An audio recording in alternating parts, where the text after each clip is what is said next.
वो चैप्टर 14 का बहुत तफसीली खुलासा आसान उर्दू।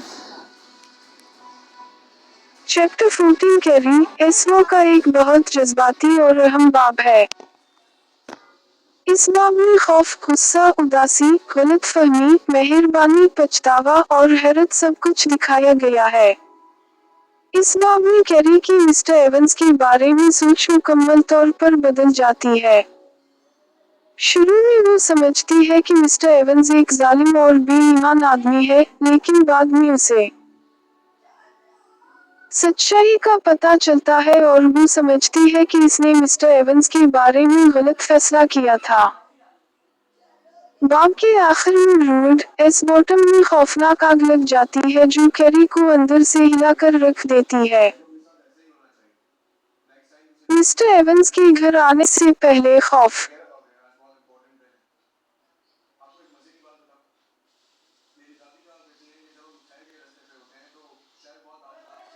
बाब के शुरू में कैरी और निक बहुत ज्यादा डरे हुए होते हैं क्योंकि मिस्टर एवंस जल्द घर आने वाला होता है। इन्हें नहीं मालूम कि आंटी ली के घर छोड़ने के बाद वो क्या कहेगा या कैसा बर्ताव करेगा। दोनों बच्चे बहुत परेशान और खौफजदा होते हैं। उनका खौफ इतना ज्यादा होता है कि वो फौरन तमाम लाइट्स बंद कर देते हैं और जल्दी से ऊपर अपने कमरे में चले जाते हैं। वो मोमबत्ती भी साथ नहीं लेकर जाते क्योंकि इन्हें डर होता है कि अगर दरवाजे के नीचे से रोशनी नजर आ गई तो मिस्टर एवंस समझ जाएगा कि वो जाग रहे हैं। अंधेरे में वो जल्दी जल्दी कपड़े बदलते हैं और बिस्तर में घुस जाते हैं। वो अपनी आंखें मजबूती से बंद कर लेते हैं और सोने का ड्रामा करते हैं। वो खर्राटे लेने का भी ड्रामा करते हैं ताकि मिस्टर एवंस इन्हें तंग ना करे। कैरी इतनी खौफजदा होती है कि इसे लगता है वो कभी सो नहीं सकेगी। इसका दिमाग परेशानी और खौफ से भरा होता है। लेकिन चूंकि वो मुसलसल सोने का ड्रामा करती रहती है, इसलिए आखिरकार वो गहरी नींद में चली जाती है। कैरी अजीब आवाजों से जागती है। कुछ देर बाद कैरी अचानक जाग जाती है। शुरू में उसे समझ नहीं आता कि वो कहाँ है। फिर वो एक अजीब सी खड़खड़ाहट और रगड़ने की आवाज सुनती है।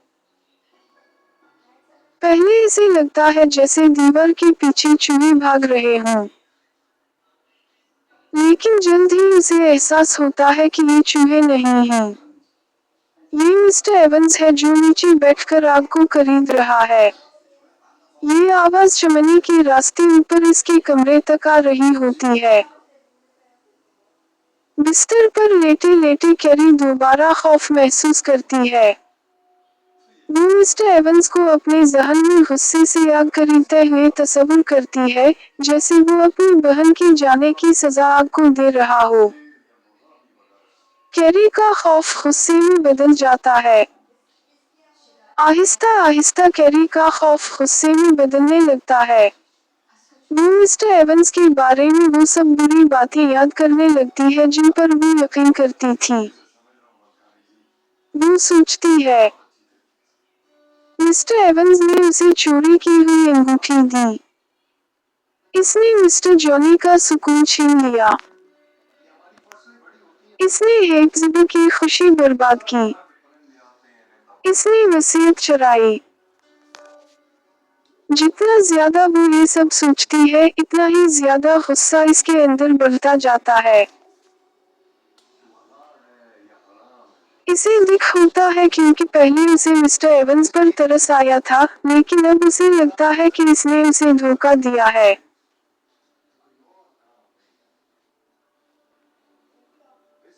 वो फैसला करती है कि अब वो एक बहादुर काम करेगी।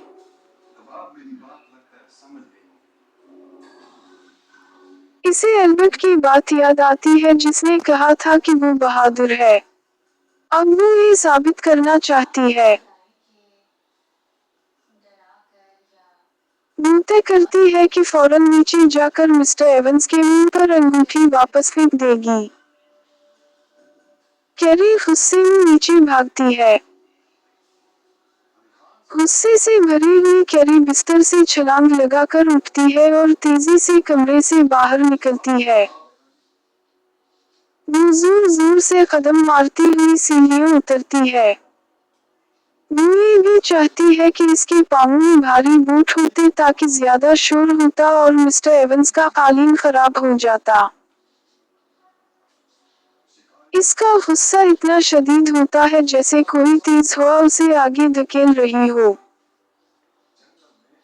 लेकिन जैसे ही वो कमरे में दाखिल होती है, सब कुछ बदल जाता है। कैरी को मिस्टर एवंस पुरसुकून नजर आता है। कैरी अचानक रुक जाती है जब वो देखती है कि मिस्टर एवंस खामोशी से बुझी हुई आग के सामने बैठा है। इसके हाथ में पोकर है और वो खामोशी से आग की तरफ देख रहा है। वो गुस्से से चीखता नहीं बल्कि सुकून से ऊपर देखकर कहता है, बिटरली, इज़न्ट इट? कैरी जवाब देती है कि ये जल्दी नहीं बल्कि काफी देर हो चुकी है क्योंकि सुबह के 5:30 बज चुके हैं। मिस्टर एवंस कहता है कि वो इन्हें जगाने ही वाला था क्योंकि उनकी ट्रेन 7 बजे रवाना होगी। ये बात कैरी को हैरान कर देती है क्योंकि वो चीखों पुकार और गुस्से की तवक्को कर रही थी, मगर वहाँ खामोशी और सुकून था। सुबह का सुकून और मिस्टर एवंस की नरमी। मिस्टर एवंस आहिस्ता से उठता है और खिड़की से ब्लैकआउट फ्रेम हटा देता है। सुबह की रोशनी कमरे में भर जाती है और बाहर परिंदों की आवाजें सुनाई देती हैं। ये मंजर बहुत पुरसुकून लगता है। कैरी पूछती है कि क्या वो पूरी रात जागता रहा था। वो सर हिला देता है। फिर वो खामोशी से आग जलाने और नाश्ता तैयार करने लगता है। वो केतली में पानी भरता है, एहतियात से आग जलाता है, आहिस्ता आहिस्ता कोयला डालता है, बिल्कुल उसी तरह जैसे आंटी ही किया करती थी। कैरी इसे ये सब करते देखती है तो इसका सारा गुस्सा आहिस्ता आहिस्ता खत्म होने लगता है। अब इसे मिस्टर एवंस एक सख्त इंसान नहीं बल्कि एक तन्हा और थका हुआ आदमी नजर आने लगता है। मिस्टर एवंस बच्चों के लिए गरम नाश्ता बनाने की बात करता है ताकि सफर से पहले वो अच्छी तरह खा सके। वो बेकन, फ्राइड ब्रेड और टमेटोज की बात करता है। कैरी आहिस्ता से कहती है कि ग्रीसी खाना निक को ट्रेन में बीमार कर देता है, इसलिए पोरज बेहतर होगा। मिस्टर एवंस फौरन मान जाता है। वो थोड़ा बेबस सा लगता है, इसलिए कैरी खुद पोरज बनाने लगती है जबकि मिस्टर एवंस मेज लगाता है। आंटी लू के बारे में गुफ्तगू। कैरी घबराते हुए आंटी लू के बारे में पूछती है। मिस्टर एवंस बताता है कि आंटी लू एक दूसरे आदमी के साथ चली गई है। उसकी आवाज में तल्खी होती है मगर वो ज्यादा गुस्से में नहीं लगता। कैरी पूछती है कि क्या वो नाराज है। मिस्टर एवंस गुस्से या दिख की बजाय अमली बातें करता है। वो कहता है कि आंटी लू बहुत खाती थी और अब एक मुंह कम हो गया है, इसलिए खर्च भी कम होगा। वो ये भी कहता है कि फ्रेड को फायदा होगा जब वो कारोबार संभालेगा। कैरी को याद आता है कि फ्रेड पहले कह चुका था कि वो जंग के बाद वापस नहीं आएगा और दुकान नहीं संभालेगा। इससे कैरी को एहसास होता है कि मिस्टर एवंस अपने बेटे को भी सही तरह नहीं समझता। मिस्टर एवंस मानता है कि इसे असल तकलीफ इस बात से हुई कि आंटी ली ने सामने आकर बात नहीं की बल्कि खामोशी से सिर्फ एक नोट छोड़कर चली गई। कैरी नरमी से कहती है कि शायद आंटी ली से डरती थी, लेकिन मिस्टर एवंस गुस्से से इस बात को रद्द कर देता है। इसे लगता है कि आंटी ली सिर्फ उसे छोटा और बेवकूफ दिखाना चाहती थी। वो उसे अपनी बहन डाइलस जैसा करार देता है क्योंकि दोनों बहनें बात करने की बजाय सिर्फ पैगामात और नोट छोड़ती हैं। मिस्टर एवंस पुरानी तस्वीरें दिखाता है। फिर मिस्टर एवंस घड़ी के पीछे से एक भूरा लिफाफा निकालता है और इसमें से एक पुरानी तस्वीर मेज पर रखता है। तस्वीर पुरानी और किनारों से मुड़ी हुई होती है। इसमें दो बच्चे होते हैं। एक लड़की पुराने जमाने के कपड़ों में, एक लड़का सैलूट सूट में। कैरी समझ जाती है कि ये नौजवान डाइलस और नौजवान मिस्टर एवंस हैं। मिस्टर एवंस बताता है कि उस वक्त इसकी उम्र तकरीबन 10 साल थी और डाइलस इससे थोड़ी बड़ी थी। कैरी के लिए ये तस्वुर करना मुश्किल होता है कि मिस्टर एवंस कभी बच्चा भी था। फिर मिस्टर एवंस अपनी पुरानी घड़ी खोलकर डाइलस की एक और तस्वीर दिखाता है। इस तस्वीर में डाइलस जवान है और उसने एक अंगूठी पहन रखी है। अंगूठी की हकीकत सामने आती है।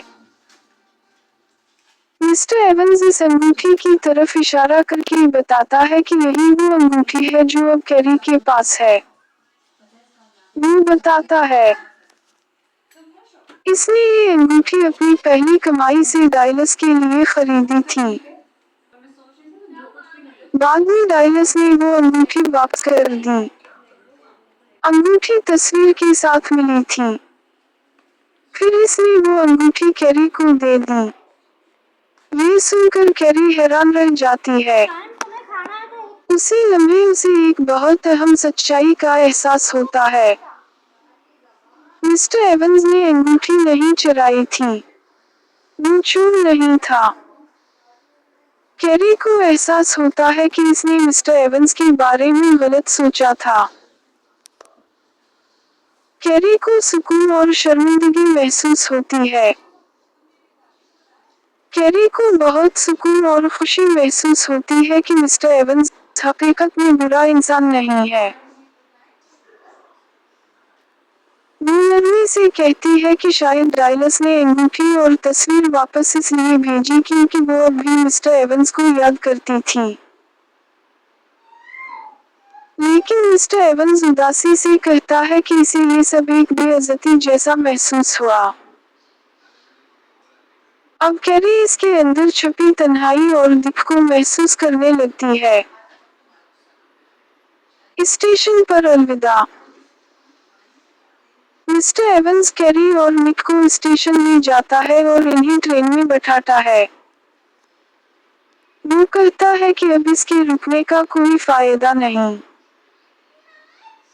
वो इन्हें गले नहीं लगाता और ना ही बोसा देता है, लेकिन वो नरमी से कैरी के गाल को छूता है। निक के बाल बखीरता है। इसे यंग निकोडेमस कहता है। ये छोटे छोटे काम इसकी खामोश मोहब्बत और शफकत जाहिर करते हैं। मिस्टर एवंस के जाने के बाद निक खुशी से कहता है कि आखिरकार सब खत्म हो गया। लेकिन अब कैरी की सोच बदल चुकी होती है। वो कहती है कि मिस्टर एवंस आखिर में काफी अच्छा था। वो चाहती है कि निक को बताए कि शायद मिस्टर एवंस ने वसीयत भी नहीं चुराई थी, लेकिन फिर वो खामोश रहती है। वो ये उम्मीद भी करती है कि एल्बर्ट स्टेशन पर अलविदा कहने आएगा, मगर वो नहीं आता। ट्रेन में उदास सफर। ट्रेन के सफर के दौरान निक बहुत खुश और पुरजोश होता है। वो रास्ते में आने वाली जगहों को खुशी खुशी अलविदा कहता रहता है। Town, war memorial, square, chapel, slag heap, mountains और ट्रीज। लेकिन कैरी के दिल की हालत बिल्कुल मुख्तलिफ होती है। इसे ऐसा लगता है जैसे इसका दिल टूट रहा हो क्योंकि वो उन लोगों और जगहों को छोड़ रही होती है जिनसे वो मोहब्बत करने लगी थी। जब निक खुशी से goodbye Druid's Bottom कहने लगता है तो कैरी भी बर्दाश्त नहीं कर पाती। वो मज़ाहिया अंदाज में उसे सीट पर धकेल देती है ताकि वो गाना बंद कर दे। एक लम्हे के लिए वो हंस भी देती है। लेकिन फिर अचानक सब कुछ बदल जाता है। कैरी आग देखती है। कैरी अचानक खिड़की की तरफ देखती है और एक खौफनाक मंजर देखती है। ड्रीम्ड एस बॉटम में आग लगी हुई होती है। बहुत बड़ी बड़ी शोले और धुआं आसमान में उठ रहा होता है। ये मंजर देखकर कैरी इतनी खौफजदा हो जाती है कि जोर से चीख उठती है। उसी वक्त ट्रेन की सीटी जोर से बजती है इसलिए निक इसकी चीख अच्छी तरह नहीं सुन पाता। वो सिर्फ कैरी की खौफजदा आंखें और खिला हुआ मुंह देखता है। ट्रेन तेजी से एक अंधेरी सुरंग में दाखिल हो जाती है और कैरी खौफ से निक को मजबूती से पकड़ लेती है। कैरी का खौफनाक एहसास शुरू। सुरंग के अंधेरे में कैरी बेकाबू होकर रोने लगती है। वो रोते हुए कहती है कि ड्रूड एस बॉटम जल रहा है और शायद वहां सब लोग मर जाएंगे। फिर वो कुछ ऐसा कहती है, ऑल माई फॉल्ट। निक इस बात को नहीं समझ पाता। इसे ये बात भी मानी लगती है। लेकिन कैरी इतना ज्यादा रो रही होती है कि वो इससे कुछ पूछ नहीं पाता।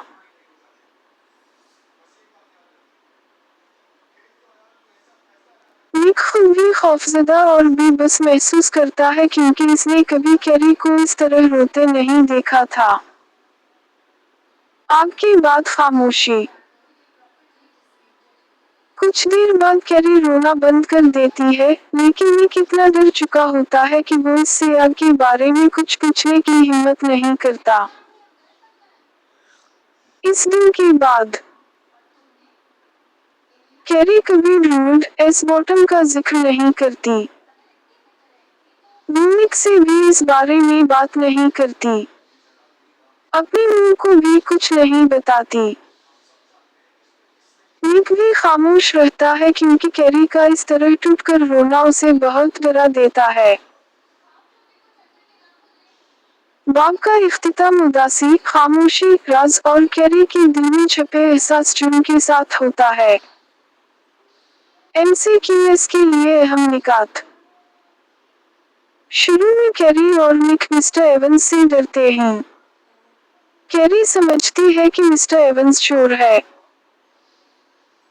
कैरी गुस्से में अंगूठी वापस करने का फैसला करती है। मिस्टर एवंस पुरसुकून और नरम रवैया दिखाता है। आंटी एक दूसरे आदमी के साथ चली जाती है। अंगूठी असल में डायलस की थी। मिस्टर एवंस ने वो अंगूठी अपनी पहली कमाई से खरीदी थी। कैरी को एहसास होता है कि मिस्टर एवंस बुरा आदमी नहीं है। स्टेशन पर मिस्टर एवंस खामोश मोहब्बत जाहिर करता है। निक सफर के दौरान खुश होता है। कैरी बहुत उदास और जज्बाती होती है। ड्रूड एस बॉटम में आग लग जाती है।